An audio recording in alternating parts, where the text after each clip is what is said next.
دينا مصطفى من ثالث حلقات بودكاست قوي. النهارده جايين نتكلم شويه مع ثالث صاحب بزنس قوي جدا في السويس، كوتش مصطفى عباس. ازي حضرتك؟ الحمد لله تمام. إيه الاخبار؟ بخير والله الحمد لله. عايزينك بقى تحكي لنا كده في البدايه، بدات البروجكت بتاعك ازاي؟ احكي لنا مشوارك كله بقى، كان بدايته كانت ايه؟ طيب بصي، انا الاول اسمي مصطفى عباس، عندي 28 سنه. عندي بزنس في الرياضه والنيوتريشن اسمه ودي كلاب. بدات ازاي الموضوع ده؟ بدات الموضوع يعني مش بطريقه يعني سيستماتيكلي قوي. هو انا كنت بلعب جيم زي اي حد من وانا صغير، بس كنت واخد الموضوع يعني ككارير كومباتيتيف اثليت. كنت بروح العب بطولات ومش عارف ايه وانا في البطوله وانا في الكليه في السن ده. فالموضوع بدأ معايا من ان انا بعد ما كنت بدأت ان انا اتعلم اكتر عن الاندستري وافهم اكتر منها وابقى احس ان انا حبيت المجال اكتر. جنب دراستي كنت بلعب بطولات يعني، بس ما كانش عندي نية ان انا ابدأ ان انا امرن الناس او ان انا اخد الموضوع ان هو كارير بتاعي. بس بعد مدة معينة من الكاريري في البطولات بدأت اكتشف ان في ناس كتير مش عارفة حاجة او مش عارفة المعلومات اللي انا بدأت اكتسبتها لما دخلت جوه الاندستري وتوغلت فيها بشكل كبير. بدأت ان انا اوجه الناس اللي حواليا، اكوتش صحابي، اكوتش قرايبي، اكوتش الناس اللي معايا في الكلية، الكلام ده كله. بدأت الناس تتبسط بالنتائج اللي بتحصل. بدأت اقول لا، طب انا عايز اتعلم اكتر في المجال، فبدأت ان انا اتعلم فيه جنب دراستي وانا في الكلية لحد ما جيت اتخرجت. بعد دخلت الجيش برضو ما كانش لسه عندي القرار ان انا هاخد مثلا هعمل شيفت كارير مثلا من كليتي ولا لا. بس في نفس الوقت انا كنت خلاص بدات ابني يعني بدات ابني بيز حلوه، بدا يبقى عندي كلاينتس. دخلت الجيش وانا في الجيش كان برضو بيجي لي كلاينتس، فكنت بقعد ان انا امرنهم في الاجازات بتاعتي والكلام ده كله. بعد الجيش بدات ان انا احس ان انا بقى عندي كلاينت بيز حلوه في المجال ده، وفي نفس الوقت انا حابب اللي انا بعمله ومبسوط باللي انا بعمله، وانا بذاكر وانا قاعد بشتغل انا مبسوط فعلا في اللي انا بعمله. فبدات ان انا اتوكل على ربنا واخد القرار ان انا شفت كاريري خالص من الهندسه واكمل في مجال الاونلاين كوتشنج. بعد كده الموضوع برضو بدا بعشوائيه من غير ان انا يكون عندي اسم براند او يكون انا باسمي كوتش مصطفى بيمرن في الجيم، بيمرن الناس اونلاين. بعد كده بدات ان انا افهم اكتر عن السوشيال ميديا وافهم ازاي ان انا اعمل محتوى. اول ما بدات اعمل محتوى بدات احس بانفجار شويه بقى على السوشيال ميديا بتاعتي، بدا يجي لي كلاينتس اكتر، بدات احس ان الموضوع بالنسبه لي بقى ايجابي. فبدات ان انا افهم طب ازاي ان انا هكمل لوحدي، هكمل من ساعه ما ابتديت وانا في دماغي طب انا هفضل مكمل باسمي بس. طب ما انا هيجي لي يوم في وقت مش هينفع انا اللي اكون في الصوره في كل حاجه، محتاج ان انا المكان او الحاجه دي تكبر، ان يكون فيها ناس بتساعدني او فيها ناس مسؤول عنها. مش هينفع ان انا اعمل كل حاجه لوحدي، ان انا جربت قبل كده ان انا اعمل حاجات كتير لوحدي كنت بفشل فيها. فبدات ان انا من وانا صغير، وده مش اللي كان المفروض يحصل او مش كل الناس بتعمله، من وانا لسه صغير في البيزنس بتاعي ان انا ابدا ان انا اخده في كارير ان هو يبقى شكله شبه شركه، ان هو في ناس بتساعدني، في ناس مسؤوله عن حاجات معينه، ممكن تكون حاجات صغيره بس ستيل بتساعدني فيها. ليه؟ علشان لما هوصل للبوزيشن لمرحله معينه ابقى انا خلاص اوريدي بنيت الاساس بتاعي وبنيت الماتيريال بتاعتي، ان انا ابقى جاهز ان انا استقبل العدد بتاعي من الكلاينتس، ان انا اخد ماركت شير كبير، الكلام ده كله. ده كده ببساطه يعني. احنا بنقدم ايه؟ بنقدم نيوتريشن بلانز، ورك اوت بلانز، كلها اونلاين. حلو قوي. طب كان في نقطة تحول معينة حسيت فيها انك في الطريق الصح خلاص، ان انت عايز تكون في الستيب بتاعت الكوتشنج وكده؟ مش انت بتقولي ان انت كنت في هندسة اصلا اوريدي، حسيت ان انت كده ده فعلا الطريق الصح ليك في حوار الكوتشنج؟ بصي، هو يعني مش هضحك عليك اقول لك بقى ان في بقى نقطه تحول بقى والدنيا نورت لا عادي. هو الموضوع بيجي يعني بان انت في حاجه انت بتعملها، الحاجه دي انت مبسوط وانت بتعملها، مش بتحس بوقتك وانت بتعملها، بتبقى منغمس فيها وانت بتعملها، بتحب ان انت تعملها، بتشوف يعني الامباكت اللي انت بتعمله على حياه الناس. فبقيت مبسوط في الحاجه اللي انا بعملها دي اكتر، لقيت ان انا عارف انجح فيها، لقيت ان انا عارف اتطور فيها. فهو ده اللي خلاني اخد القرار ان انا اشفت. بس لكن مش عشان مثلا في مثلا حادثه معينه حصلت، لا، هو الموضوع كان جه بالتدريج. بس انت كل ما بتقدم خطوه او بتعمل عليك في حاجه بتلاقي امباكت، بتلاقي ان انت مبسوط باللي انت بتعمله. فده اللي خلاني ان انا اخد القرار ان انا اكمل في الموضوع. طب لو جات لك فرصة ان انت تدخل الموضوع بقى هندسة وتشتغل مهندس بقى وفي مجالك وكده، هتبقى انترستد لحاجة زي دي؟ لا خلاص انا عجزت. لا بس ما اعتقدش يعني. انا حبيت المجال بتاع البيزنس عامه ومجال الكوتشنج مع بعض، الميكس اللي ما بينهم ده ميكس، ان انت في حاجه صغيره بتحاول تكبرها، بتحاول تتعلم على ازاي تكبرها مثلا من ناحيه الماركتنج، بتحاول تتعلم ازاي تكبرها من ناحيه السوشيال ميديا، بتحاول تكبرها ازاي من ناحيه البيزنس، بتحاول تكبر نفسك او تعمل ديفلوبمنت لنفسك من ناحيه ان انت كوتش، ازاي ان انت تدير ناس. فالحته دي فيها يعني مجالات مختلفه مخلياك ان انت تتعلم في حتت مختلفه. فانا حبيت او لقيت نفسي في الحته دي، لقيت نفسي في الحته بتاعه الديفلوبمنت، وان انا اطور نفسي واطور البيزنس بتاعي. انا بقيت مبسوط فيها حتى لو انا ما لقيتش مثلا اللي انا عايزه منها دلوقتي، بس انا عارف ان انا ببني حاجه، الحاجه دي هتوصل للمرحله ما هتبقى جاهزه ان هي تخش السوق وتبقى كومبيتيتور كبير في السوق كمان. بس يعني فلا يعني اجابه على سؤالك ما اعتقدش، بس برضو ما اقدرش يعني اجزم 100%، لان الانسان كل فتره ميوله بتتغير او افكاره بتتغير واهدافه بتتغير في الحياه، وممكن يكتشف ان الحاجه اللي كان بيعملها دي كانت مرحله مؤهله لحاجه قدام.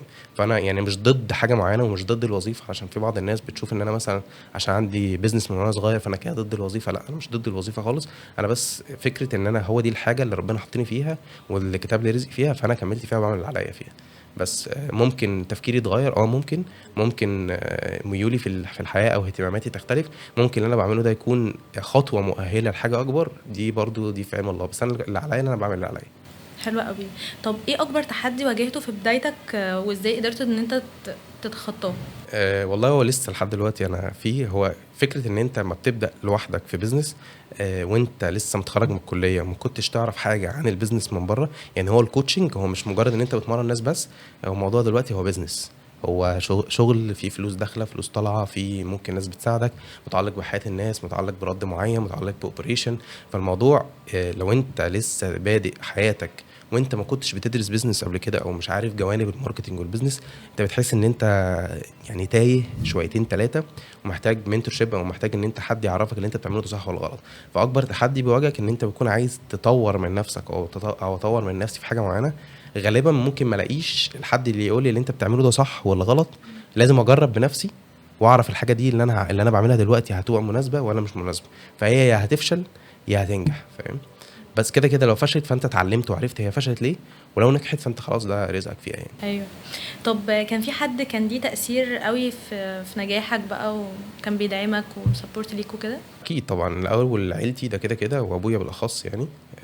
ليك في كذا حد من حياتي يعني موجودين لحد دلوقتي باخد منهم منتورشيب في حاجات كتير، زي ان هو مثلا يعني نقطه ان انت برضو مش عارف اللي قدام الخطوه اللي انت مقبل عليها دي مدى صحتها او المفروض بتتعمل ازاي بالظبط، دي نقطه مهمه قوي يعني.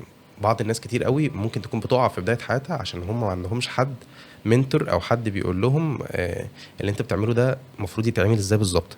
هو ببساطه بيسهل عليك بس مشوارك قدام شويه، يقول لك خلي بالك ان انت في مطب قدام، بطأ سرعتك شويه.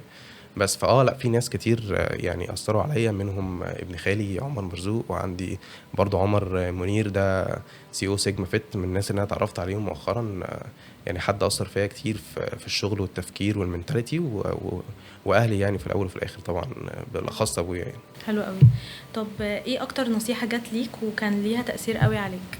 اكتر نصيحه في البيزنس جات لي ان انت ما تقعش في غرام فكرتك. يعني البيزنس ده مش ابنك، وما تحبوش زياده عن اللزوم لدرجه ان انت ما تبقى معمي لدرجه ان انت مثلا تبقى بتعمل حاجه غلط، بس انت معمي عشان انت حابب البيزنس اللي انت بتعمله او الحاجه اللي انت بتعملها، لدرجه ان انت سايبها بتعمل فيها حاجه غلط ممكن تضر البيزنس في الاخر. فما تقعش في غرام فكرتك زياده عن اللزوم، وخليك منطقي وتبص للارقام يعني. طيب هل النجاح اللي وصلت ليه كان جزء منه حظ ولا كله كان بقى تخطيط لا بصي هقول لك الصراحه، هو يعني كده كده يعني بالنسبه لي انا كمصطفى انا لسه ما وصلتش لربع 1% من اللي انا عايزه، مش هقول لك حتى ربع اللي انا عايزه. ان بس النجاح اللي انا بوصل او اللي وصل لو انا نجحت في حاجه او انا شايف ان انا نجحت في حاجه فنجحت منها توفيق من ربنا. يعني انت بتعمل بس اللي عليك حرفيا. يعني لو رجعت حللت كل حاجه انا عملتها والحاجه دي نجحت ازاي، لو انا كنت لو حاولت احط تفسيرات منطقيه مش هلاقي تفسيرات منطقيه غير ان انا توفيق من ربنا. يعني في حاجات كتير كنت بعملها وكنت ببقى واثق 100% ان هي هتنجح ومخطط لها بالسحتوفه، بس في الاخر ما كانتش بتنجح. بس يعني اللي انا اقدر اقوله اللي انا او اللي انا يعني مبدئي في الموضوع، اعمل اللي عليك بس. طالما الحاجه دي صح وانت واثق ان انت مش بتتقي ربنا فيها وبتعمل حاجه حرام، فاعمل اللي عليك فيها بس. اوكي. طيب ازاي ممكن الشخص ان هو يبني اسم قوي ليه تمام وان هو مثلا يكون عنده بروجكت وكده؟ ماشي، اول حاجه بالنسبه لي ان هو يكون عنده مبادئ ثابته. يعني يكون في مبادئ معينه، سواء مبادئ اخلاقيه، مبادئ المهنه اللي هو بيشتغل فيها، لازم يكون عنده مبادئ ثابته. مثلا انت بتشتغل مثلا في صحه ناس، فانت لازم يكون عندك مبادئ في التعامل مع صحه الناس دي. ازاي في البرايفسي بتاعت الناس تكون عامله ازاي، المنتجات اللي انت بترشحها للناس تبقى ليها مبادئ معينه، ما ينفعش ان انت ترشح حاجه مثلا مش واثق فيها. المعلومات اللي انت بتقولها للناس لازم تكون واثق من مصادرها بطريقه، يعني مش واثق بس، لا انت واثق ومتاكد 100% من مصادرها. وبرضه بتحط كمان هايلايت ان هي ممكن تكون مش تحت، يعني ممكن تكون فيها غلطه او حاجه فيها مثلا علميه لسه هتتعدل قدام. ده اول حاجه بالنسبه لي. تاني حاجه ان هو يتقي ربنا في شغله. ثالثا ان هو يكون عنده رساله واضحه من الحاجه اللي هو بيعملها. يعني انت، يعني من الحاجات المشاكل اللي بتواجه ناس كتير ان انت لو سالته انت بتعمل الحاجه دي ليه، هو ممكن ما يبقاش عارف يجاوب. ممكن يكون بس هو بيحب الحاجه دي، او بيحب ان هو مثلا يمرن نفسه، لكن ما عندوش رساله واضحه. فانت لو ما عندكش رساله واضحه انت بتعمل الحاجه دي عشان 1 2 3، فانت بعد فتره قدام يعني هتخسر وجهتك. انت هتلاقي نفسك وصلت لمرحله انا تايه، انا مش عارف انا ليه مكمل، ولا انا بعمله صح ولا غلط. فلازم يكون عندك ايا كان البيزنس اللي انت بتعمله او الشغل او وظيفتك او ايا كان، لازم يكون عندك رساله واضحه. انت عارف انا ليه هنا، وانا بعمل ده ليه، وهكمل عشان اروح فين. حتى لو الحاجه دي ممكن تتغير مع الوقت، شكل الفيجن بتاعتك ممكن يتغير مع الوقت، بس على الاقل كل فتره اقف وقفه مع نفسك وحاول راجع نفسك. ودي حاجه صعبه جدا مش اي حد بيعرف يعملها، ان انت تقف تراجع نفسك، انا هنا ليه، انا بعمل ده ليه، وايه الوجهه بتاعتي، واللي انا بعمله ده صح ولا غلط. ده هيخليك دايما عارف ان انت تكمل في اللي انت بتعمله او تنجح وتظهر في اللي انت بتعمله. وكده كده هيكون في ناس متفقه مع وجهه نظرك دي في مكان ما. يعني حتى لو انت وجهه نظرك ممكن تكون مختلفه عن الشائع مثلا في اي بيزنس ما، لكن في ناس هتكون متفقه ومهتمه بوجهه نظرك دي، فانت عليك بقى ان انت تدور عليها. صح. طيب ازاي الواحد يقدر يطور من نفسه باستمرار في المجال؟ هو لازم تفضل ابديتد، لازم تبقى عارف الريسورسز الموثوقه في المجال بتاعك. لو انا هتكلم مثلا على السبورتس اندستري اللي انا فيها، لازم تبقى عارف الريسورسز، الابحاث، لازم تكون بتعرف تقرا الابحاث بتاعتك عامله ازاي. لازم يكون عندك ناس يعني اكبر منك علميا تقدر ان انت ترجع لهم وتتاكد منهم دايما اللي انت بتعمله ده صح، او المعلومه اللي انت فهمتها دي صح ولا لا. يعني زي مثلا انت في الجامعه، عندك دكتور الجامعه هو بيبقى المرجع الاساسي ليك ان انت تساله المعلومه دي مدى صحتها عامل ازاي. لازم برضه في اي شغل عامه او اي اندستري يكون ليك حد مرجع معين بترجع له تعرف منه المعلومات اللي بدات تدخل على الاندستري دي مثلا صح ولا غلط، مدى صحتها، تفهمها ازاي، تحطها ازاي في سياق معين. خصوصا في المجالات اللي هي الطبيه والمجالات الرياضيه المتعلقه بجسم الانسان، هي بتتغير بشكل مستمر على مدار السنين.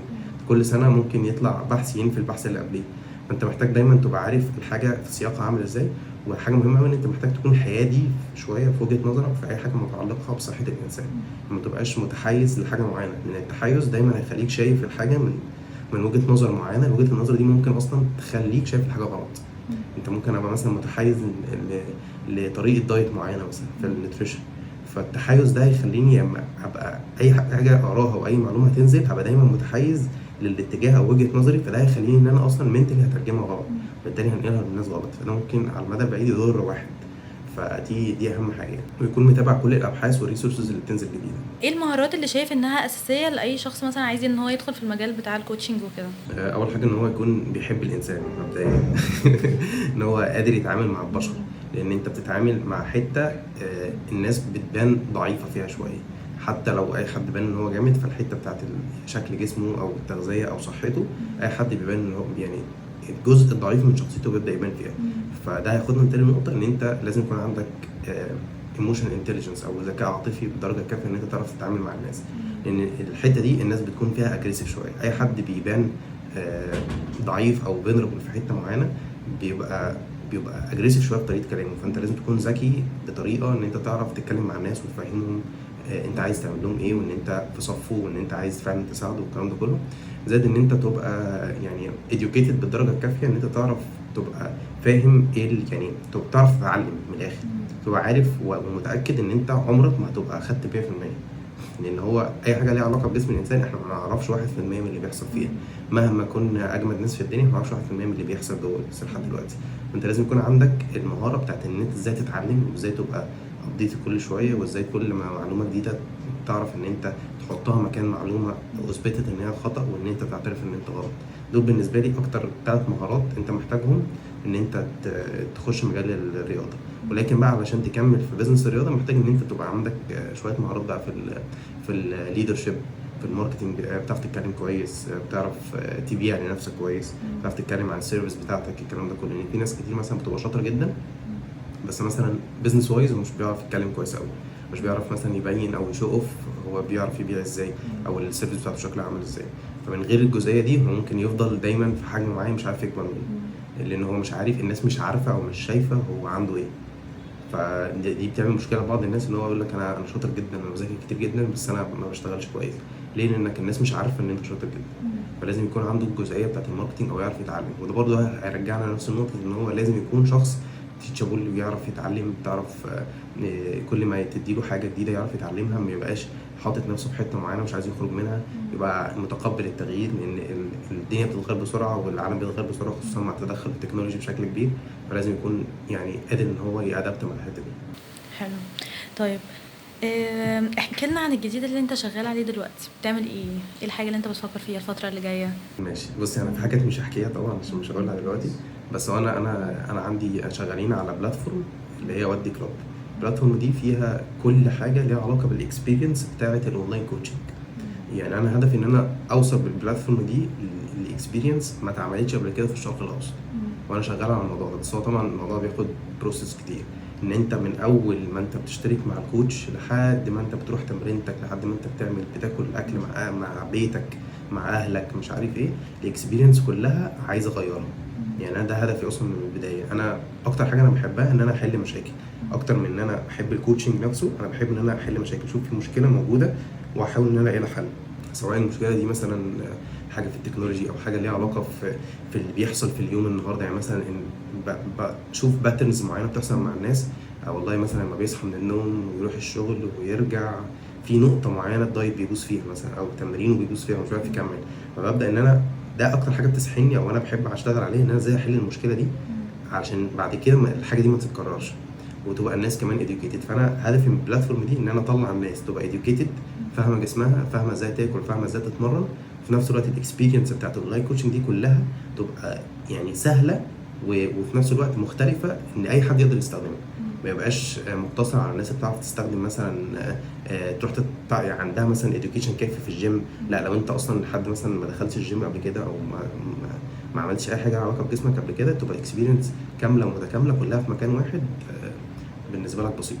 فده هدفي في البلاتفورم اللي بعملها. في خطط قدام بس يعني دي خليها كيب ات سيكريت. ايه الادفايس اللي انت عايز ان انت تديها لاي حد بيسمع البودكاست؟ لو انت لسه في بدايه حياتك اسمع اكتر ما تتكلم، واعمل اللي عليك بس. دول اكتر حاجتين بالنسبه لي مهمين. اسمع كتير، اسمع من الناس اللي اكبر منك، اسمع من الناس اللي اقدم منك، ما تتكلمش كتير. ابدا اسمع وطبق اللي بيتقالك واعمل اللي عليك. دول بالنسبه لي هم دول يعني اللي اي حد اصلا بيجي يسالني مثلا على حاجه بقول له اعمل كده. اسمع اي حد يعني، بس طبعا اختار الحد اللي تسمعه. ده كده يعني ما تسمعش اي حد وخلاص. طبعا هتلاقي ناس مضلله كتير في حياتك، بس يعني خليك زي ما بيقولوا بالبلدي شواف. شوف حد تعرف تسمع له، بس اسمع فعلا. انت ما تتكلم في بدايه حياتك انت بتبقى متخيل ان انت ياما هنا ياما هناك بقى، وان انا عارف كل حاجه وبتاع، بس اول ما بتخش سوق العمل وبتخش الاندستري بتكتشف ان انت مش عارف حاجه خالص. فلا، اسمع وروح للناس واطلب من الناس ان انت يفهموك، واطلب من الناس ان انت يعلموك. ما تكسفش ان انت تتعلم من حد، حتى لو انت كبرت ما تكسفش ان انت تتعلم من حد، واعمل اللي عليك بس، والباقي ده كده بتاع ربنا. تمام. طب لو طلبنا منك بقى ان انت تلخص الرحله بتاعتك دي كلها في جمله، تقول لنا ايه؟ ودي اوكي تمام. اتشرفت جدا ان انت قاعد معانا النهارده ومبسوطه قوي، وان شاء الله تعمل لنا دايت ببلاش.